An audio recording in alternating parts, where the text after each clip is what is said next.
So we need fuel. All right, so do a quick video here. I'm just gonna do a quick blast on the highway. I'm gonna go in the sport mode now, just because that's the mode that I prefer. And like I said, the suspension gets bumpy. And this road sucks, I mean, but I just want to give you guys an idea. And the audio should sound pretty good.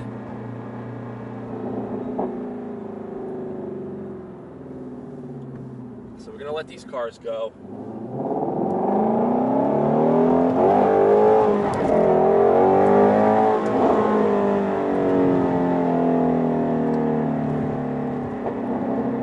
Like I said, this is a highway with a lot of bumps.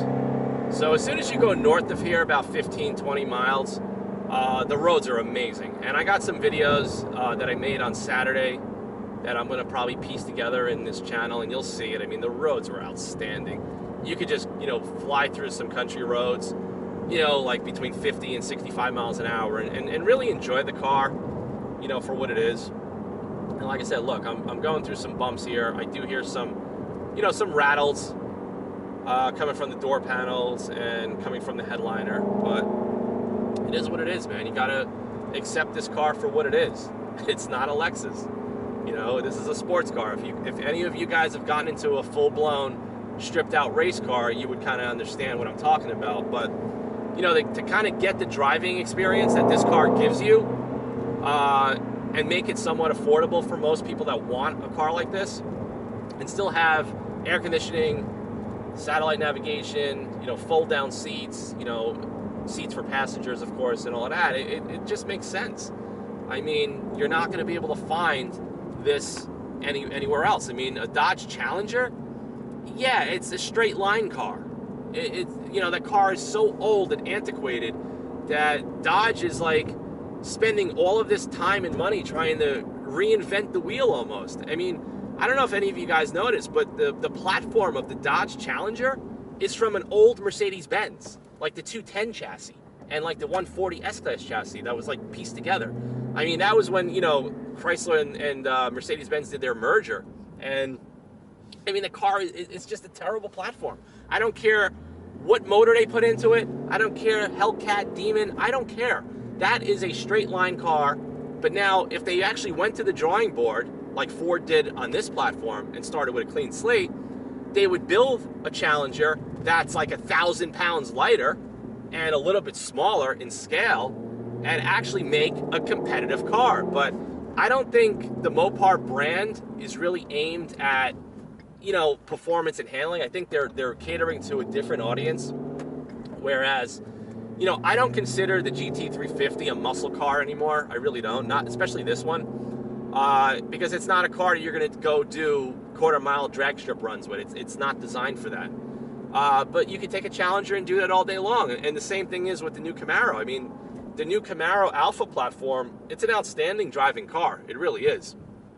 Before I bought this, I had a deposit on a ZL1. And the dealerships are, jerking you around with the 15,000 over sticker. And I just said, I don't know. I don't love the car enough. And I had a 5th gen Camaro, and it was one of the worst cars I ever owned in my life. So I was a little reluctant to get another Camaro, even though I know the new platform is great after driving, the ATS-Vs and CTS-Vs and all of that. But like I said, the Camaro, I'm not a fan of the styling. That's number one.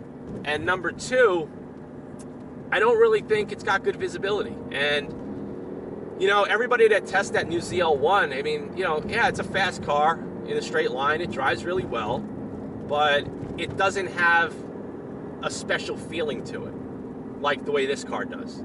Like, when you get into this car and you hear the pops and the crackles and the noise, and, you look at the engineering that went into this car, and, you really come back and say, you know what, this really is a special car. Like, they didn't just slap a bunch of parts on this car and call it a Shelby. No, this really hails back to the original GT350, where they took the Mustang and Carroll Shelby and a team of amazing engineers and race car builders turned it into a competitive race car. And that's really what Ford did with this here.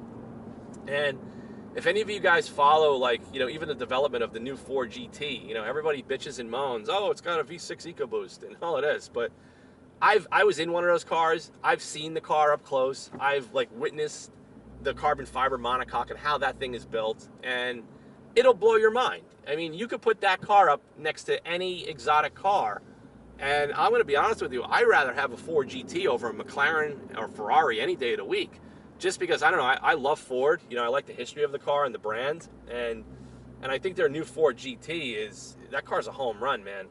And if you look at what they did, I mean, they beat Ferrari again at Le Mans 50 years later. So, no, it's really amazing what Ford's been doing with their cars, especially the Ford Performance division. I mean, you know, you got the Focus RS, another really, really great car. And, you know, you got the new Mustang, and you got the Raptor. I mean, they're really, really kicking ass with their performance product line. They really are. I think they're doing it better than every other, you know, American manufacturer, like I said, especially like Dodge and Chevrolet. I mean, you know, Chevrolet has the Corvette, great car, but like I said, I'm not a Corvette guy. You know, I owned a couple of vintage Corvettes over the years, but it's one of those things where the new C7, I like it, but I didn't like it enough to buy it. And this car, I liked it enough after I had the GT Performance Pack for 3 years, that I just rolled the dice, and you know, I had the opportunity to get this car, and I bought it and I shipped it back to New York, and I got a really fair price on it, and you know, I'm happy with it. But like I said, I'm not beating on the car. I'm just, you know, cruising around a residential neighborhood right now, you know, short shifting it, just cruising. And look, now we're on a, see, these are some really, really bad expansion joints. Even though they repaved that bridge, you feel it. But it's not, you're not going to feel it as if you were in a Lamborghini or if you were in a GT3, you know, a stripped down GT3. I mean, you feel it, but it's not to the point where it's throwing you out of the seat. Now, if you were at high speed hitting those expansion joints, yeah, you're going to feel it a lot more. And if you have lower back issues, you may come out of the car a little beat up and sore and worn out, but hey, that's part of the experience. You don't buy a GT350 to come out of there feeling refreshed. You come out, you buy this car because you want to drive the crap out of it. You want to drive it hard. You want to have a smile in your face every time you push it through a turn or you have an open stretch of road. And like I said, and that's what I bought it for. To me, this car is my stress reliever. You know, like, I don't drink, I don't smoke, don't do drugs. I love cars. I love to drive, and I love to drive high performance cars. So, you know, with that respect, I mean, to me, this is, you know, it's part of my lifestyle. It's part of, you know, what I do every day, you know, for over 20 years. So, you know, like I said, I just want you guys to get an idea of what this car is about, you know, who it's really catered to. And, you know, it would suck because I've talked to guys that bought these cars and they sold them, like, within, like, a month. And I would talk to them, like, why? They're like, oh, it doesn't have torque down low. Oh, it's too bumpy. Oh, it's too bad on gas. And I laugh at people. I'm like, wait a minute. Who buys a race-inspired car and complains about all of those things? I mean, you gotta really think about it, because it's like, do you think when a guy goes into a Ferrari dealership or, you know, any of those exotic cars and they buy it, do you think the first thing in their mind is how good of a fuel economy I'm going to get driving this thing? No. That's not even, it shouldn't even be in your vocabulary, fuel economy. Forget about that. I mean, you don't buy a car like this to care about paying for gas. I mean, it just doesn't make sense. And when I hear that from people, I'm just like, you're not the guy that should have this type of a car. That's just the way it is. It's not meant for you.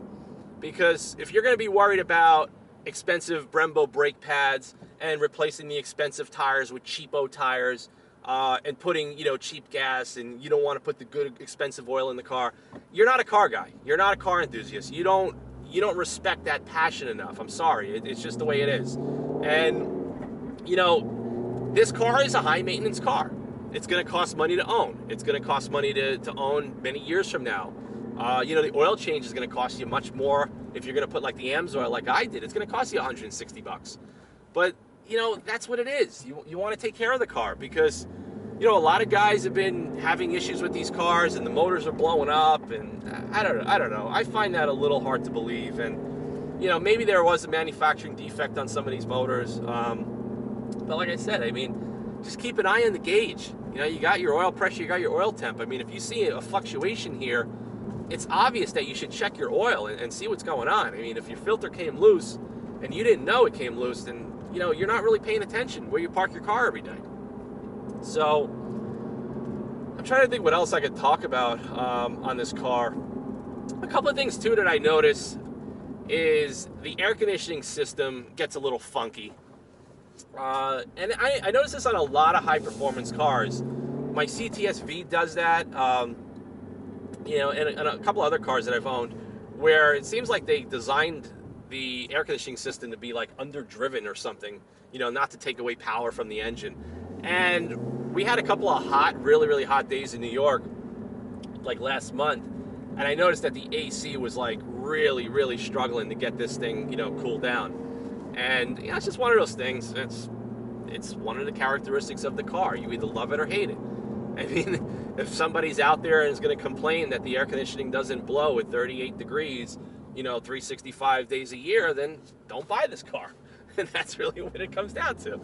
And then another thing that a lot of people complain about on the forums is the paint and body panel fit. Now, I'm going to be honest with you. We're in 2017 going into 2018. And, you know, cars are made today, no matter what manufacturer, with a very high level of automation, precision, laser alignment, body jigs, robots, you know, like all of this stuff. And yeah, I'm going to be honest with you. I am a little disappointed that Ford doesn't really have that level of build quality as far as panel alignment, you know, the panel alignment, the body gaps, the paint quality, the orange peel, you know, dirt in the paint, stuff like that. And it's very disappointing because when you look at other automotive manufacturers, even American manufacturers like Cadillac, I'm going to be honest with you, I have never, ever seen a defect in a Cadillac. Any of them, from the base model to the top of the line Escalades. And the same thing is from Chevrolet. So the crazy thing, it's like, I don't know what Ford is not doing or what they're not doing properly, or it's just pissed off union workers that don't care. I don't know. But it is annoying, but you have to accept it. Because I own and I've owned and restored many vintage Mustangs. And it's just really funny that, you know, 50 years, they still have not gotten the panel and build quality correct. So I don't know. It totally boggles my mind. I'm not sure what's going on with their quality control in that regard. But like I said, some of the alignment things you could fix yourself. Like if it's the bumper on the ends where it meets the fenders or quarter panels, you know, you can loosen up the screws and have a friend and push it and retorque it and, you know, get the panel alignment better. But like I said, I don't know. I think it could have just be the way they engineer the car and they just slap them together so fast. And, you know, like I said, they're not building it for the guy that's buying a Bentley or a Rolls Royce and that wants that perfect panel alignment. That's just really what it is. I mean, you know, the car industry is really peculiar. And you have to take everything with a grain of salt. But that's pretty much all I'm going to talk about today. You know, showed you a couple of, you know, driving around town, short driving it, over some bumps, you know, gave you some really good constructive feedback on this car. And like I said, the audio should be really clear. I mean, you know, the car's quiet. I mean, it idles quiet. When you put it in sport mode, it does get loud. But believe it or not, it does have like this soundproofed glass. I know the windshield is. I don't think the side windows are. And that definitely does help with the acoustics in this car, but it's amazing because when you're outside of the car, it is extremely loud.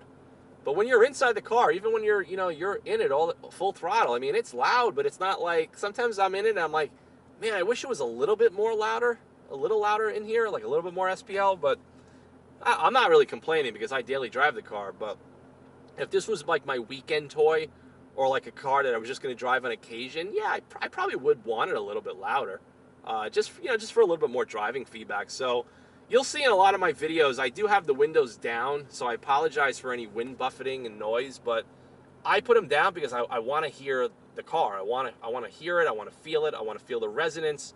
I just think it adds to my excitement when I'm in this car.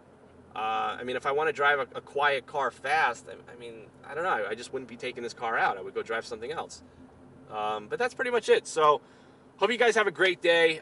Any questions, comments, anything about comparing cars? If you're car shopping right now and this car is on your radar, send me a message. I mean, I'll spend the time. I will respond to everyone, and I will give you the reasons why the other cars I think that you might be comparing this to suck. But, you know, it really is what you want. I mean, you have to have a budget. You know, if your budget's between 60 and 70 grand and you want a normally aspirated high performance car with a manual transmission that has a back seat, there aren't too many cars out there between the Camaro and the Mustang. You know, the Challenger, yeah, but that's not a high performance handling car, so I don't even put that in the category of this. You know, you have the Lexus RCF. I don't know, looking at the reviews, a lot of people say it's a boring car. I haven't driven one of those yet. Nissan GTR, but like I said, it's a paddle shift car, twin turbo V6, not in the same category. And also, it's like double the price.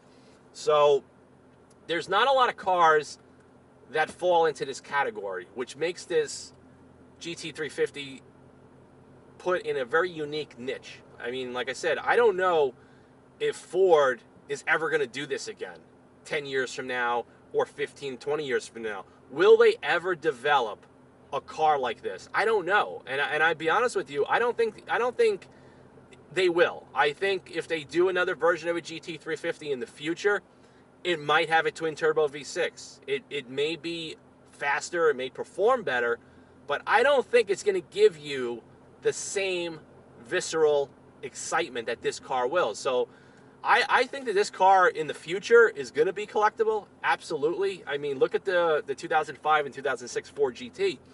I mean, the new one is light years ahead of that car as far as the dynamics and everything about it. But look at the values of the Ford GTs. You know, they were 120,000 and now they're 400,000. So I don't know where this car is going to go, but I don't know. From a collector of cars and someone that watches the market regularly, I think, you know, this car is going to be worth something, not in 2 years, it may be in 10 years or maybe 20 years. You know, it would be really interesting to see what these cars will cross the block at Barrett-Jackson and Mecum when that time comes, because I don't think Ford is going to build another normally aspirated, flat-plane crank GT350 with this much race-inspired feel, you know, which makes it attainable between a $60,000 and $70,000 price range. So that's something to consider. I mean, you know, the Camaros and everything else out there, I mean, they're a dime a dozen. You know, the Hellcats, you know, they were going for 100 grand. People can't give them away right now. But these cars are still the highest demanding car in the American muscle car segment, even though I don't consider this car a muscle car. But like I said, there's still dealers that are charging, you know, marking these things up left and right. A GT350R, I mean, they're going for over 100 grand at some dealers. There's a reason for that. You know, the people that buy this car, a majority of them that I know, they have Jaguar F-Type Rs. They have Ferrari 458s or 488s. Some of my clients have Ferrari 599 GTOs, Porsche GT3s. So, you know, the guy that's buying this car usually has other cars in his stable, you know, and this is just like another toy to add to it. But if you want to have just one car that kind of does it all, I mean, I think this car does everything really well for my needs. Now, I don't think this car is going to be good in the winter. To be honest with you, I don't think I would take this car and drive it cross country. I think that would probably just be ridiculous, and it would probably cost you 10 times more than taking a plane. So to me, that doesn't make sense. But like I said, so you just got to really think about what your needs are and what exactly you want this car for. You know, are you buying it for a weekend car? Are you buying it for a daily driver? And if you're buying it for a daily driver, do you have the money to support the car? Tires, brakes, fuel, insurance. I mean, you have to really take that in consideration. I mean, you know, a lot of younger guys out there, they want this car, but you got to understand it's going to cost you money to drive this car. This is not like, you know, this is not going to have the operating cost of like a Honda Civic Si or, you know, like a Golf GTI or anything like that. No. This is in a different league altogether. So, like I said, honest review, honest feedback. That's really pretty much what I'm here for. And anybody got questions, drop me a note. See you soon.